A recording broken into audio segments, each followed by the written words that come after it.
events and recordings on our alumni website page. If you're comfortable, please do keep your video on, but only the instructor's screen will be recorded throughout the majority of the event. We do ask if you would please keep your Zoom muted while instruction is occurring, just so we can hear loud and clear. And if you have any questions, you can submit them at any time through the chat to myself or to Meredith or to the entire group. Please also feel free to use the chat to catch up, share tips. When instruction is not occurring, we'd also love to hear from you, how things are going. We definitely want this to be fun and interactive and relaxed. So let's get to what we've been waiting for. Tonight we are joined by the talented Jennifer Litterst and Terry Godfrey from the Enchanted Florist. I believe Jennifer just hopped on and joined us. Jennifer has been in the floral industry for over 30 years. Prior to joining the Enchanted Florist team 2 years ago, Jennifer owned a flower shop in Williamsburg, Virginia for 17 years. After moving to Capitol Hill 6 years ago, Jennifer worked for a large DC-based event company and still currently works as a contract designer at the White House. She has had the privilege of designing flowers for many notable figures, including, drum roll, because these are very impressive, the last 2 presidential administrations' inaugurations and state dinners, White House Christmas installations, several Virginia governors' inaugural balls, and executive residence decor, such as for Queen Elizabeth II and the Dalai Lama. When Jennifer finds a free moment away from her impressive floral design, she loves being with family, friends, and cheering on the Washington Nationals. Our next special guest, Terry, has had a lifelong passion for flowers and crafts. About 20 years ago, Terry made a career change from the software industry into floral design and opened a small wedding and event studio. She soon became a decorated professional in the industry and was inducted into the American Institute of Floral Design in 2011 and became a certified floral judge in 2013. 6 years later, she earned her European Master's certification and is a level 5 student of the Ikenobo School of Ikebana. And for those of you who are not familiar with this school, full disclosure, I was very intrigued, so I had to look it up. It is the oldest and largest school of Ikebana, or the Japanese art of floral design, so very impressive. Today, Terry leads workshops and design classes for garden clubs and other local groups and is lead instructor for floriculture at Anne Arundel Community College in Annapolis. In her free time, Terry has remained committed to service in the floral industry as immediate past president for the Southern chapter of the American Institute of Floral Design and produced a floral fashion show at the North Carolina Museum of Art for their Festival of Flowers and Art. She freelances with the Enchanted Florist during the holidays and other seasonal events and SSSAS Holiday Wreath Workshop nights. So without further ado, Terry, I turn tonight's workshop over to you. Take it away and enjoy, everyone.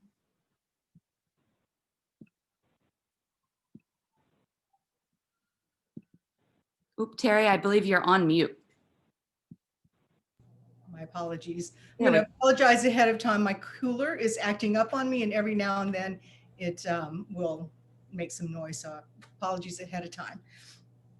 Anyway, so it's really good to see all of you. I'm happy to be here and pleased, grateful that you all have asked Enchanted Florist to present tonight.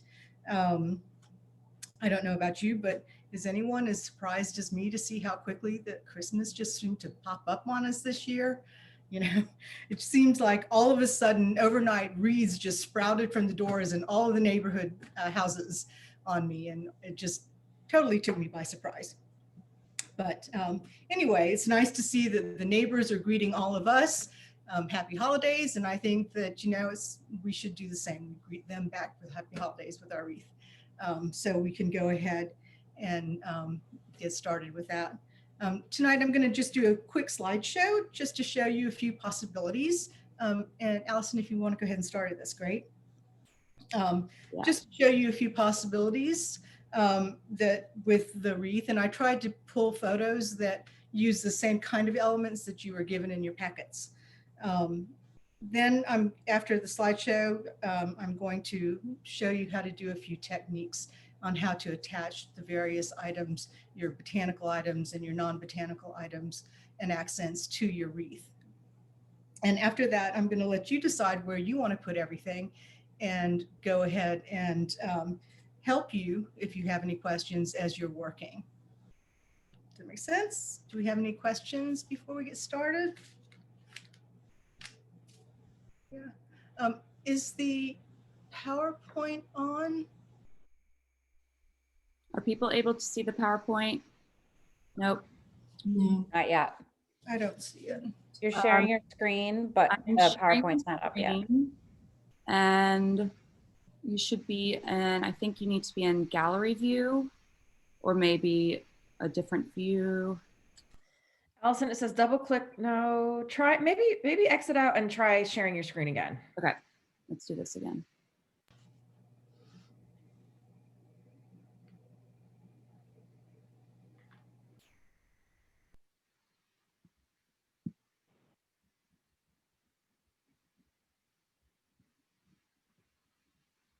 You should have a bunch of options when you're going to share your screen too, and you want to click on the one to the far left upper top corner, Okay. and that'll bring up your screen. Worked a minute ago. Oh, technology. I know. It always works in the practice run and then it fails when you're on. All right, let's see.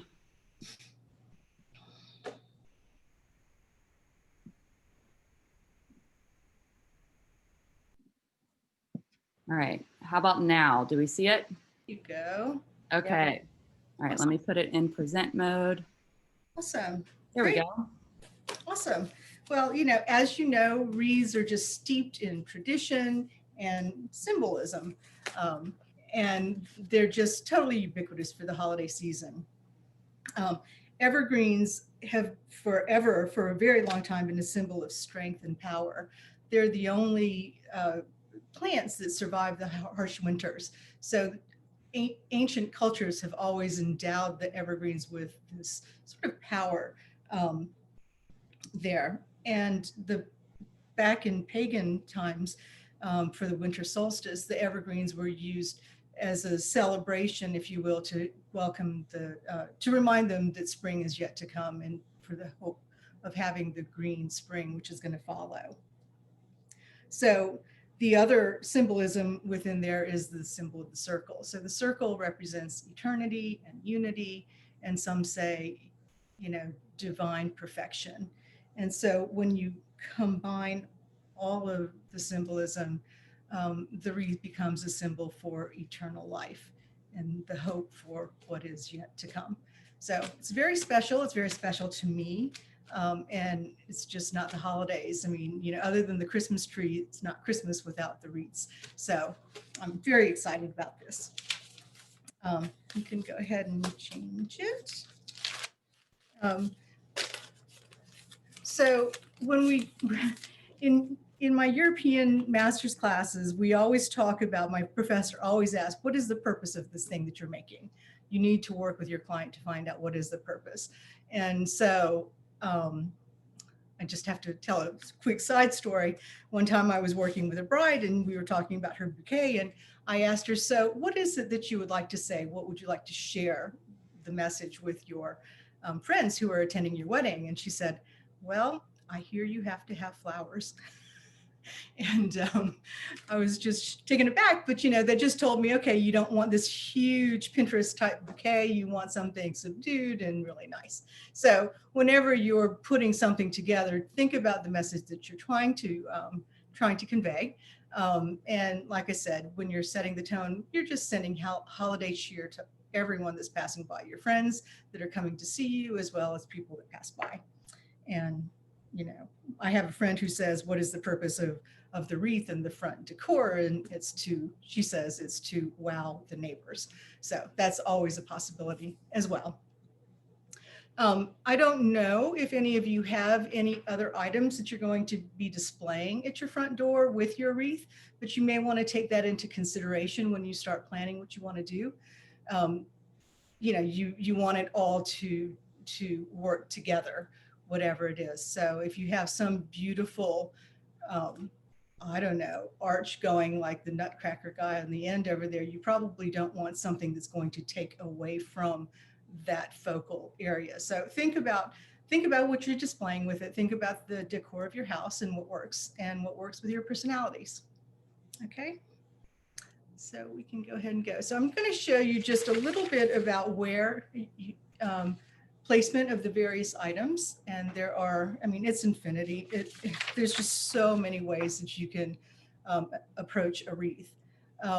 Most people like to use bows with their wreath, and it could be anything from, you know, the no bow on the far right to the only bow in the middle to something that's a little bit nondescript. So when you're thinking about the bow, think about whether or not you want it to be the focal of what you're doing. Right.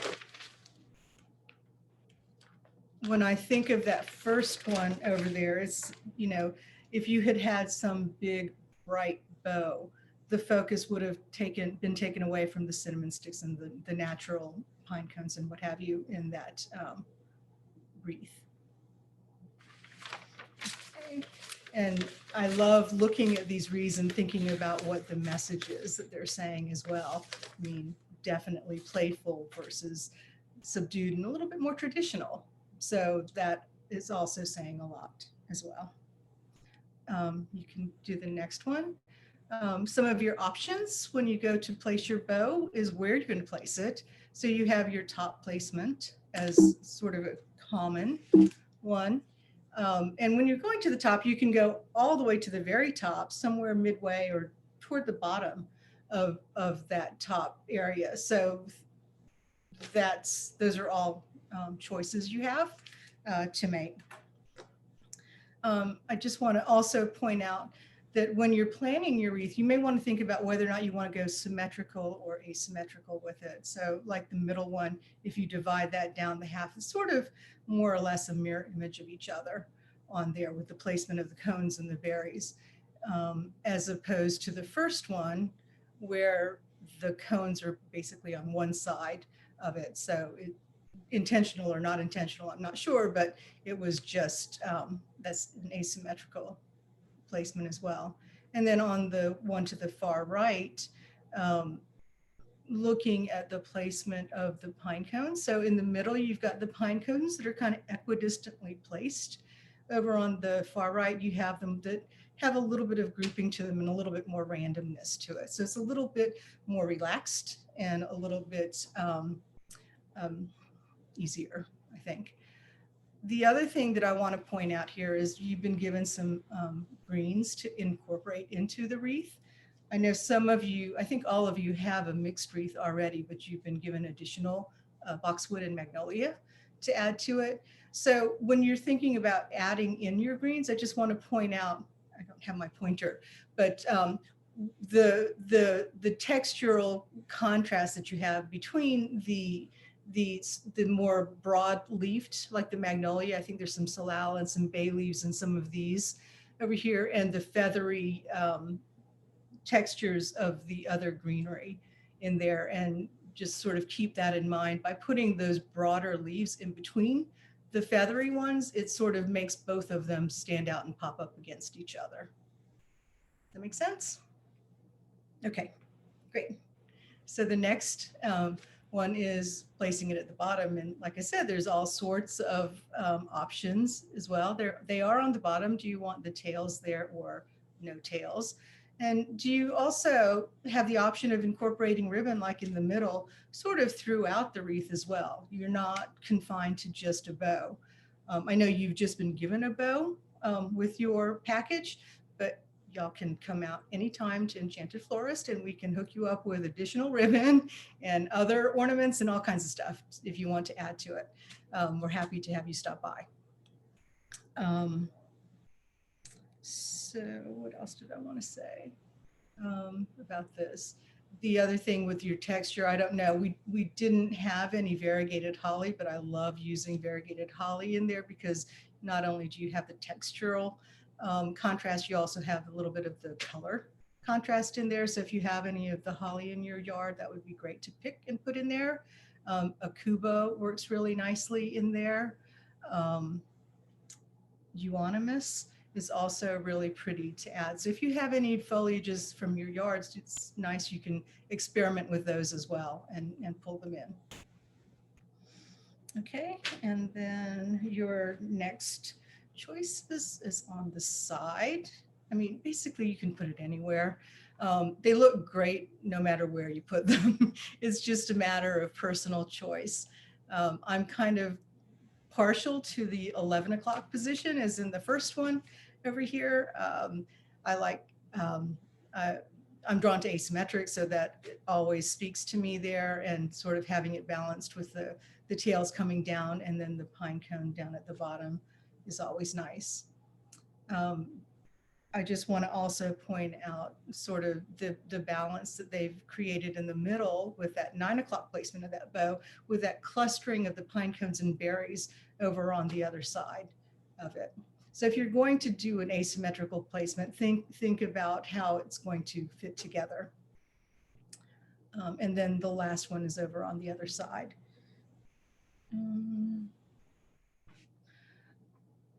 I don't know if it's easy to see. Can you point to this, Allison? Like in the first one, if you look at the pine cones up top, the top about 11 o'clock there, yeah, that one.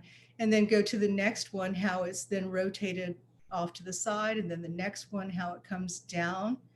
And then the next one, how it's a little bit tilted and over. So when you have your pine cone placement like that, it helps lead your eye around the wreath. Okay, so that's an option as opposed to just clustering it, as in the middle doesn't really have much directionality to it. So directionality is a choice that you have. And then over on the last one, it's sort of divided in the middle, if you would. The cones at the top end sort of are heading off to the right to the ribbon, and then the ones on the lower side are heading the other direction on there, which is also a nice approach to that. I should have given you all the disclaimer that I'm really a nerd when it comes to elements and principles on all of this. So that being said, okay, the next one is we're looking a little bit more about the placement of your cones and your berries. The first one, you have a very, it's symmetric, but it's also very uniform. The cones all the way around the inside there. It's got this nice rhythm to it by doing it that way. And it's also kind of stately when you're looking at something a little bit more formal and stylized like that. The one in the middle uses a technique with the cones that we call grouping, where you don't have just one by itself, you group several of them together and have that as pops. So when you group your elements together, it also helps move your eye from one to the next, so that you have some movement in your wreath, as opposed to the other ones can tend to be a little bit more static. And then the last one is just totally random, which also is quite fun. And then the berry placement on that last one, if you just want to call attention to how they're sort of all incorporated up near the bow, as opposed to the first one where they're sort of distributed throughout relatively evenly, and then the other one where they're kind of clustered as well. So I always tell my students that before you start, think about where you want to end up before you start gluing things in, because it's hard to rip it out after the fact. So if you can sketch it before you start, just to start thinking a little bit about where you may want to go with your wreath. Okay, so I think the last ones then are just some other ideas. The first one was one of my favorite ones that I've made from my collection, sort of using the wreath as a frame for something else in there. It's just another approach, which is also fun. The other thing that I've done on the first one is, rather than gluing the ornaments in or attaching them with wire or some other mechanism, as in the last one, I've actually hung them with an ornament hanger from the wreath itself. And because it's placed up high in the wreath, there's up at the top and then on the lower right also, they're just hung there with the wreath hangers, which just give it another look as well. They kind of appear to be floating as opposed to tucked inside.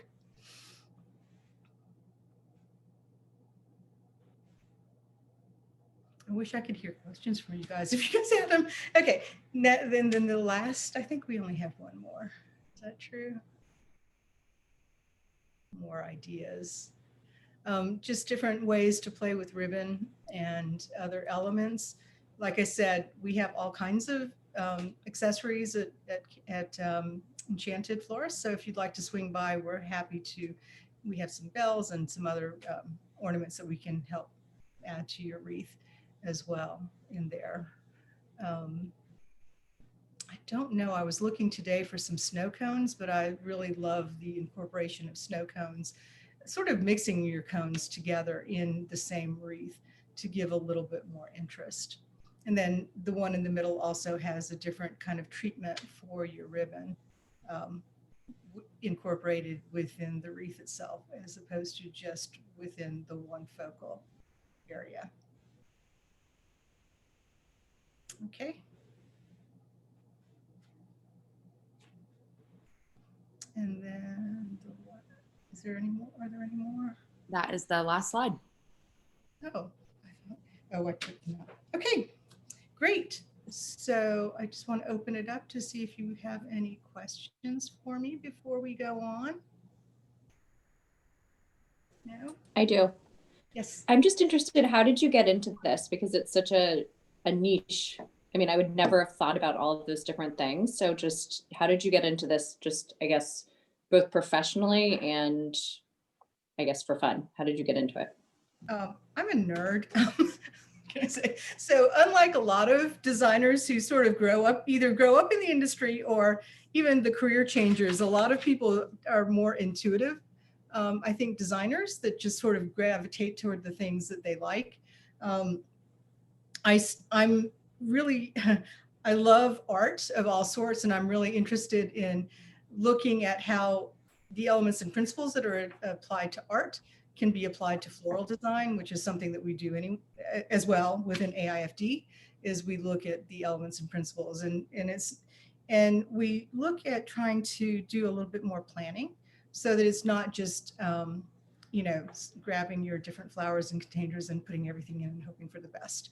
So there's some planning involved in it, and all of these principles that I'm talking about, the repetition and the balance and all of that, apply to all art forms. So it's just sort of an extension of my love for art that I've brought into the flower world. Great. Well, as a second grade teacher, I love the nerdy side of everybody. So we appreciate it. It's great. Great. Thank you. Thank you. Okay. Anybody else? Okay. So I will go ahead and show you how to do a few things. Would you, just a show of hands, does anybody want me to show them how to make a bow? Show you how to make a bow? Looks like we've got some, yeah. Got it?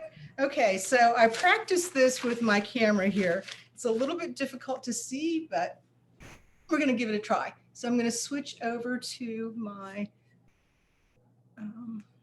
other camera. Nope, that's not it. There you go, can you see? Perfect, we can see it.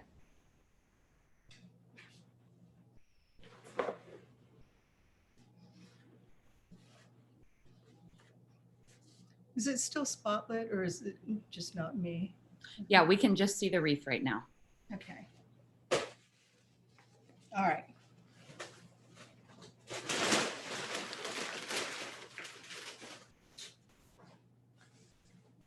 Okay, so you take your ribbon. I don't normally cut my ribbon before I start unless I'm doing a job and I know that I have 2 yards to use or what have you. I usually just use it on the spool. But you want to start your ribbon, and for any of these techniques, there's really many ways of doing the same thing. I'm going to try to show you a couple of different ways to do the various techniques for attaching. But this is my personal technique for doing the ribbon, and there are many, many, many. And there's some really good YouTube videos that might show this better. But for me, I start with what I call the nose, the middle of the bow. And I'm just going to take it and I crunch it together. So the key to making a bow is keeping this middle section really nice and tight in there. And what you're going to do is always work with the pattern side up. So there's twisting underneath the knot every time. Okay, so I got it really tight. I did a twist, and now I've got the top here. So I'm going to make my first loop, decide how big I want it. I'm going to do another crunch in here with this. I'm going to pinch it together, and I'm going to add it underneath the other one, sort of my binding point here. And I'm going to do another twist and put my finger there just to hold it. Okay, so I'm going to do, and it's just back and forth doing the same thing.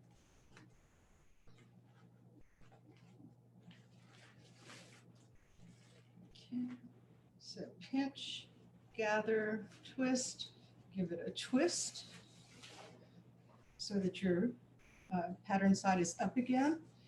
And I tend to like to make the next loops a little bit bigger than the first ones.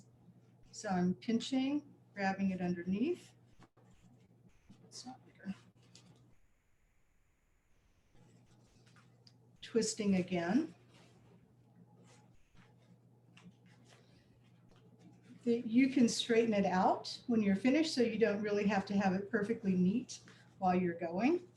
But basically, it's just a matter of keeping this tight in here, doing a twist, and coming out. Twist here, do a twist. I hope you can see this okay.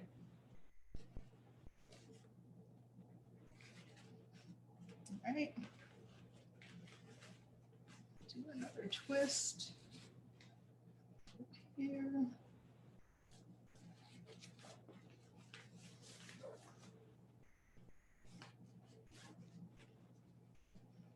Wired ribbon is really nice to work with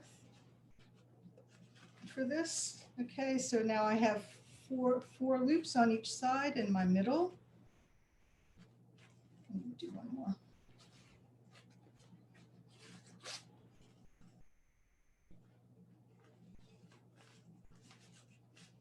Twist here, pinch it together and twist. Okay, so I'm holding it really tight. So now I'm going to make my tails. So I take my leftover ribbon, I'm going to do a twist again.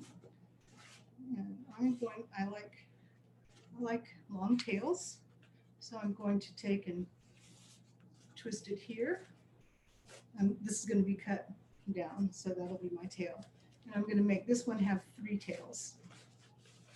If you want 4 tails, you would just do another loop here. But we'll just say that we're going to have 3. Just going to cut off my ribbon. Hey, Terry, it's Allison. Would you mind doing the work with your hands right over the center of the wreath? Yeah, that's perfect. Okay, so now we're going to take our wire. This is tape covered wire, which is nice to work with. You can also do this with a pipe cleaner, works as well. And we're just going to loop it through that middle nose that I called it from the beginning here, and pull it super tight and twist. You want it just as tight as you can make it in that middle. Okay. There. I'm trying to look at my monitor and do the bow at the same time. I hope this works. Okay, and so once you get it there, all you're going to do is just start fluffing it. Here. So you just open it up, fluff out.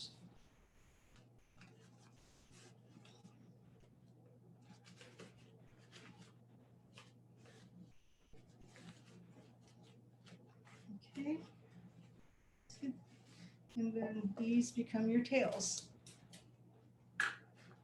I have 3 tails coming out of my bow.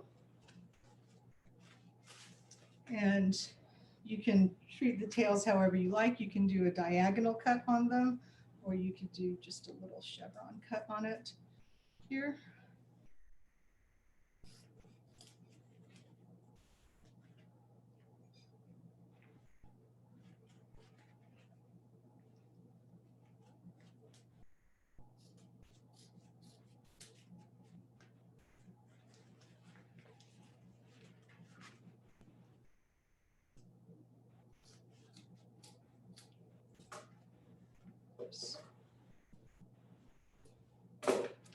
Go. And that's it. Up your wreath, your bow. Work. See that? Okay, got it? Ready to do yours? Yeah, okay. Good. All right, so that's a bow. When I get my wreaths, I normally like, they have a long travel process when we get them in our shop. So I normally like to try to hydrate them when they first come in. So I'll normally take some water, spray water, and just give it a nice squirt just to get it started hydrating a little bit better. So I'll do that. And then the next thing that you're going to want to do is make sure you take off the tag. Do you spray it like often when it's up? I do. Okay. I do. You have to be careful though. Some ornaments don't like to be have water on them. So you have to be a little bit careful with some of that, but I just try to hit the foliage and, hit it on the back side as well. So I just want to point out a couple of things. If you look really close, you can see how it's made. We have this metal ring that's here, and then you have these wire, the wire, which is just gathering all of the foliage and attaching it to this ring. So that's basically the way that it's made. A lot of times when I'm putting things in, I like to try to push all the way through and attach to this back, and I'll show you that in just a few minutes. So the next thing you're going to want to do is you're going to want to take your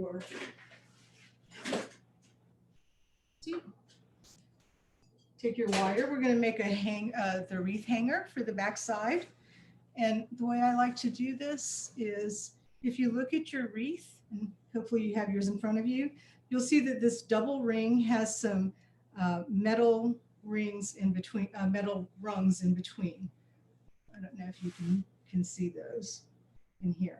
So what I like to do is go through, let me see if I can find one that's relatively clear. So here's the metal rung between the two. I'm going to angle my wire. Ooh, that's a really tough one. No, I'm not going to go through that one. That one's too hard. Another one that's not as hard. Okay, here. So here's one here. I like to capture it right between there so that it's against the rung as well as against and around the outer wreath. I'm just going to twist.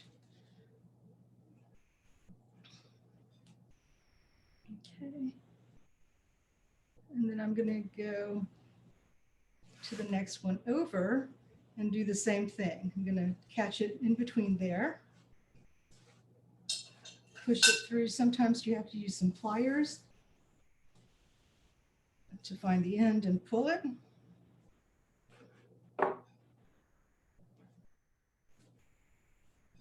Okay.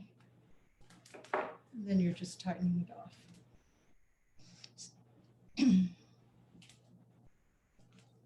Terry, I have a question about how tall should you make that wreath hanger? About how much space you need to leave for the actual U-shaped part? So I normally go between the two rungs. I think your wreath is a little bit smaller than mine. So it's about 3 or 4 inches in between here. And I just like to leave it. Can you see where it, so here's the ring, here's the outer part of the wreath. you know, just somewhere in the middle there. I like to hang, so when it hangs, oh, this is not going to show very well. Yeah.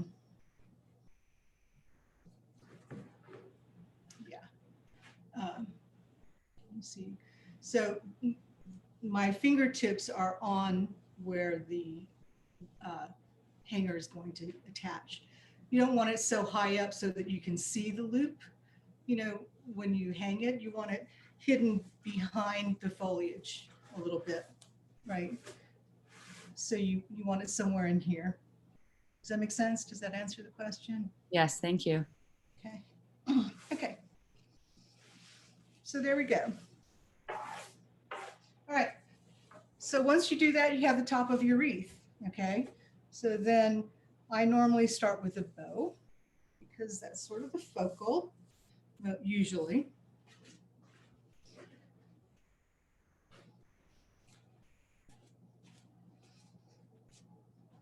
Okay. And I'm just going to do it at the top. All right, so your bow has 2 wires on it, this tape covered wire. And I'm going to push through. So you can see how you can pull your foliage apart on your wreath here. I'm just going to go through. I'm going to try to attach it to this metal ring. So I'm pushing through here. Okay, do you see it? It's right here. And I'm just going to attach it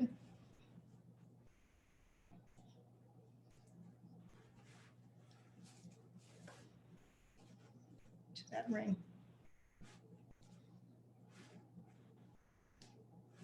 Okay. I'm going to find my second wire here. And I'm going to push it through the foliage again.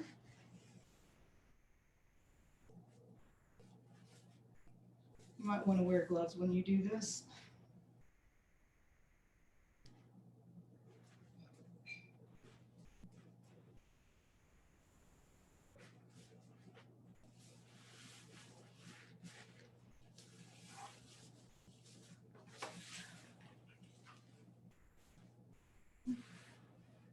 Okay. So I've pulled both of them on the back side, and I'm just going to tie them back here. Yeah, just twist them together.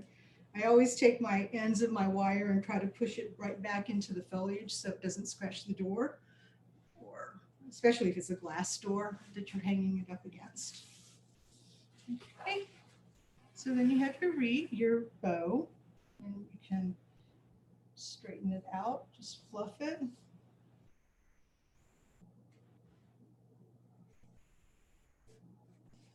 These wired bows are great. You can use them if you don't crush them into a box, sort of give them some space. You can really use them for many years to come. Okay, and you have your tails. Got it? So basically I'm just pushing the wire through to the back side of the wreath, through the thing, and just twisting them on the back side. Okay.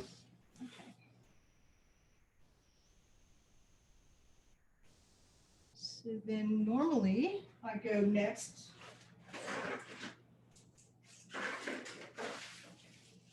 with adding my foliage that we have.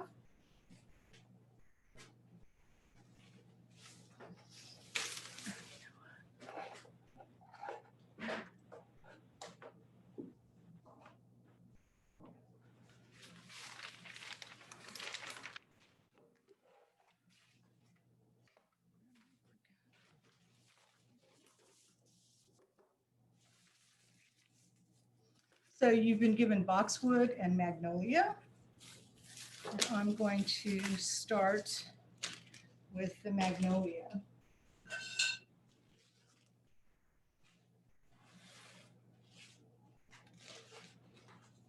Okay, so I'm just going to give it a couple of cuts to get a few pieces. So you can do 2 or 3. That's up to you. And you could also do them as singles if you would prefer them that way. So if you were doing singles, let me get a couple of singles in here.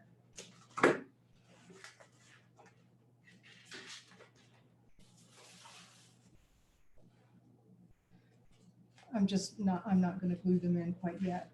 So everything gets pulled in between your the leaves of the evergreens, and we're pulling right into here. Okay, so in here, here. So these are doing them singly. What I like about doing them in singles is you can also use sometimes the backside for a little bit of contrast is also a nice way to do it. And we're going to be gluing all of these in.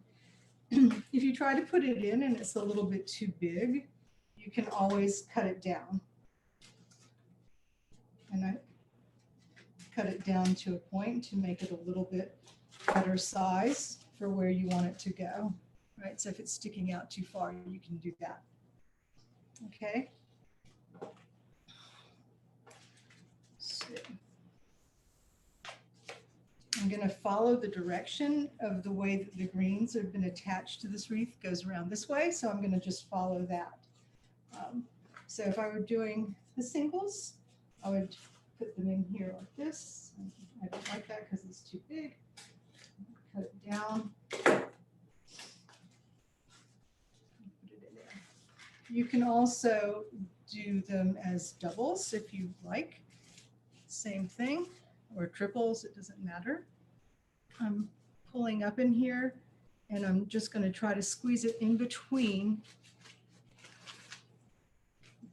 the foliage. So it's come out on the back side over here, right? And what I would do with this is do a little clip in here and put my glue gun's hot. A little bit of glue right here in the back to hold it in place. Okay, so you can glue it from this side. Oops. Or you could also glue over here. So for these that I put in singly, what I would do is put a little bit of glue here on this edge right here, maybe a little on the back side, lift up, and just place it right into, nestle it right into the foliage that's here. See that? And same thing here. So this one, I said I'm gonna put some upside down.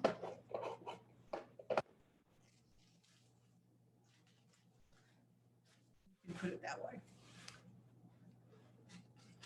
Here, a single.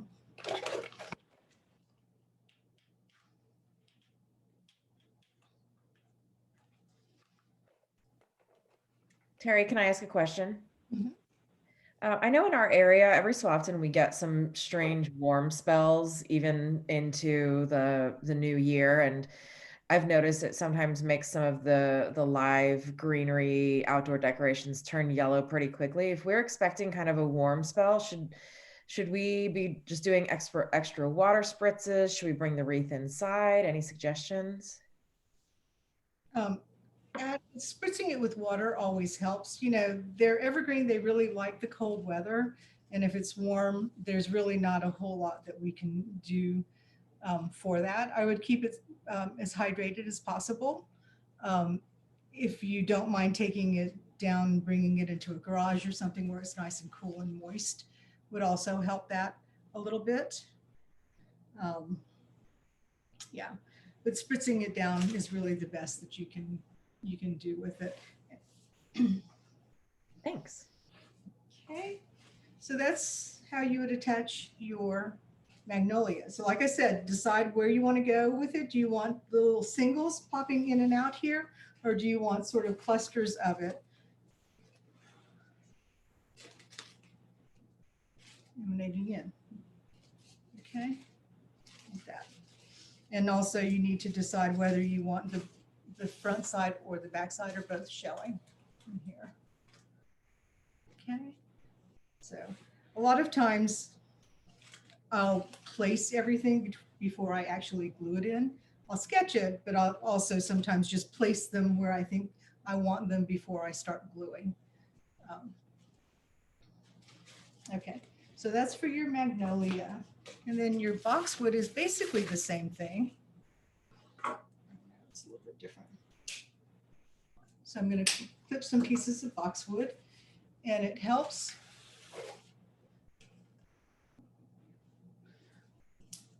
if you can just sort of strip some of the lower foliage off of there. Makes it a little bit easier to attach. And then same thing, decide where you want it to go. Something like that.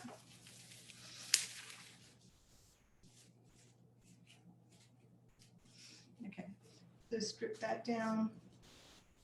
Same thing.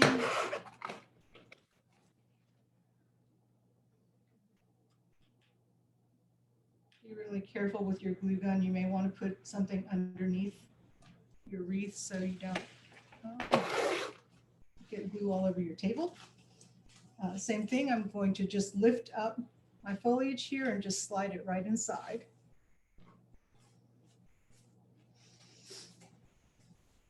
If you decide that that's too long after you've glued it in, you can always trim it down.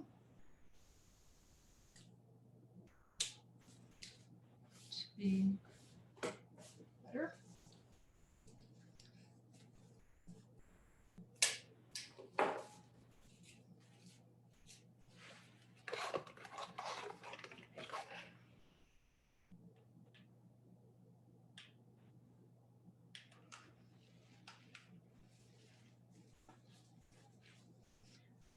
Your high temperature glue guns will work better than your low temperature with these. Sometimes with the low temperature glue guns in really cold weather, it might pop up, try to pop out. So if you can do the high temperature, that's better. Actually, the best thing to use would be what we use in the floral industry, which I don't think is available at Michael's. Do you know, Jennifer, the glue, we use a glue pot with a really heavy duty glue pellets that we put in like a little skillet and use that. So if you have that, I'm sorry? I've seen it. I've seen little ones at Michael's, but I'm not sure about the temperature that they come at. I use a skillet or a frying pan. I love the electric skillets, are great for that. Okay, so like I said, you can just make this whatever texture you want on there. I sometimes like to put some little pieces in with the big pieces just to get a little bit of depth going on with that. So that's okay. And like I said, whenever you're putting these in, make sure you follow the rhythm, the pattern of your greenery that you're just sliding right into it. Okay? Makes sense. Okay, so now you have your greens in here, you have your bow attached. And so next I normally grab my pine cones. One of the things that I would recommend is doing one element at a time, which is how we do it professionally. You do all of your magnolia, all of your box, then go to your next element and go around and round. One reason is if you start working in this quadrant right here and you're working and working, you may get to this quadrant over here and not have enough to go around. So that's always, you know, not a good approach. But having one element at a time is actually better to work with. Okay, so we're going to take our pine cones. These have, never seen these kind of sticks in here. So sometimes you don't need to put glue in here. You can just work it into the foliage that's here, and it normally will stick, but you know, they hold on pretty well. but you can also reinforce it with your glue if that makes you feel a little safer with it. And same thing, we're going to lift up and pull in here. So for this one, let me do a little cluster here.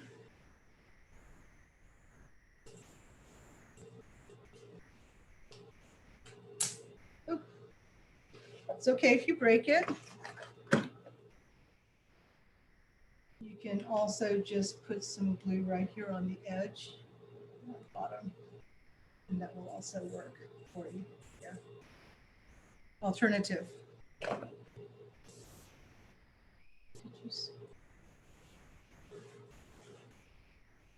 Okay. So that's it for attaching your pine cones. Your choice here.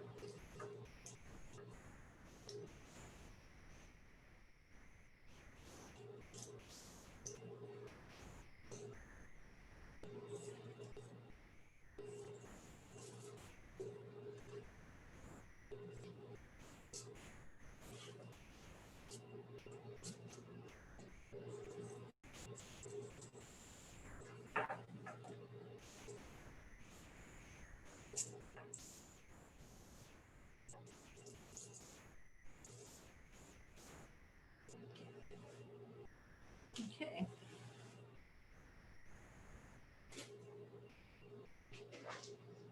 And then you have these fun little glass millimeter ornament balls. So decide how many. I mean, you could always just put the whole thing in one place if you want, but it might be better to pull them up. So you can just pull them apart, separate them.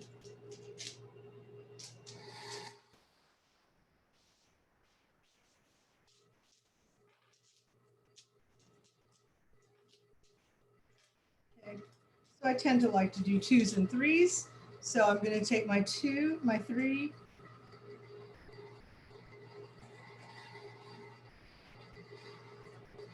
and I'm just going to wrap the wire around, pardon my cooler, I'm so sorry, like this, so they're all attached. And then I'm going to curl it up here so that you have something that looks like this.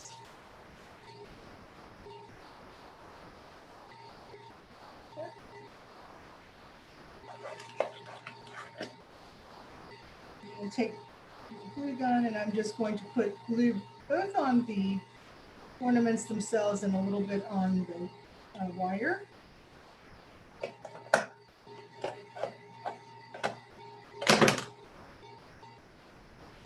And just attach it right into where I want it to go.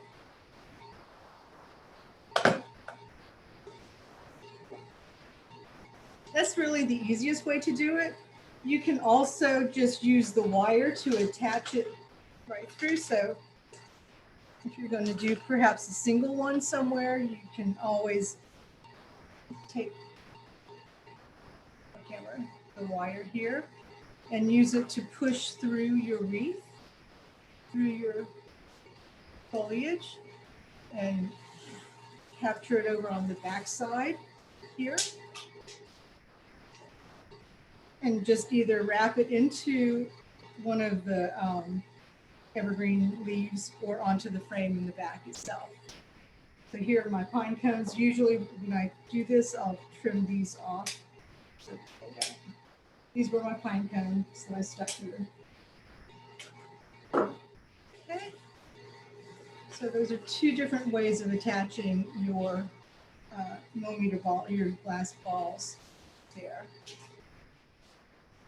So these were glued in and this was pushed through and attached. To me, the glue is nice, it's easy, but wiring it directly to the wreath, either the foliage in the wreath or the ring on the back, is the sturdiest way of attaching them. Okay, so the last element you have, for at least this, I'm working with the woodsy one are your little berries. And same thing, decide where you want them to go. I usually like to have a few up near my bow just to reinforce the focal just a little bit. In here, something like that. You see, so I have them here, here, and here. Like I said, just to reinforce the focal. And it's just the same thing. We're just going to glue it and set it in place.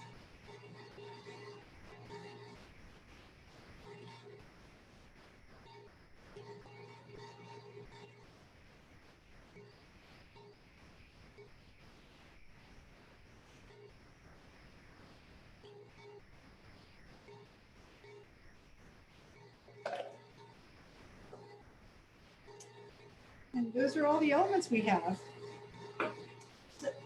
Some of you have seen the tails of the bow. You can have them hang, or you could also work them into the wreath itself if you like.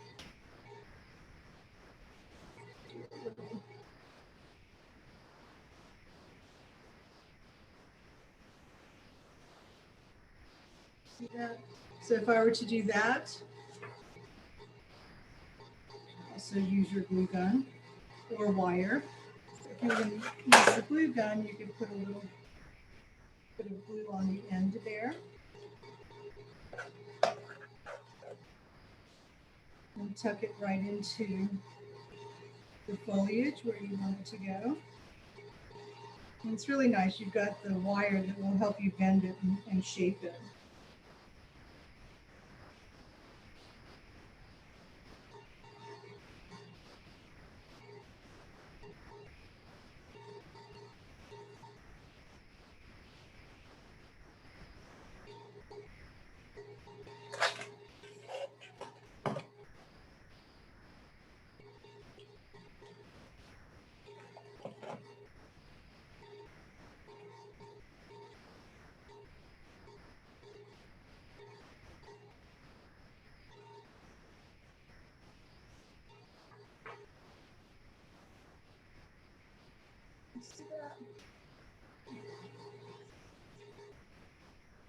Okay.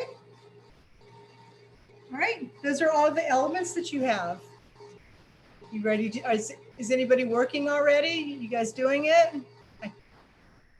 Awesome. I'm going to put it back on grid view so I can see everybody. And if you have any questions, go ahead and ask me, and I'll see if I can't see what you're doing.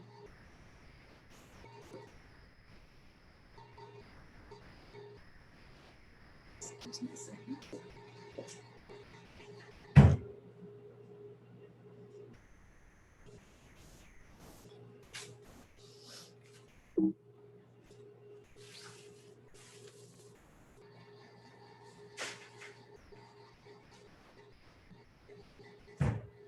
How's everyone doing? Sorry. I said, how is everyone doing? I love it. I haven't used a hot glue gun since I was a kid. Carrie, you make it look so easy where I'm like starting to sweat over here. After you've done your 100th wreath, you're going to be good to go. But it is kind of therapeutic, so thank you. Welcome. It is fun. It's a lot of fun. So, you know, I started doing church flowers while I was still working in software development.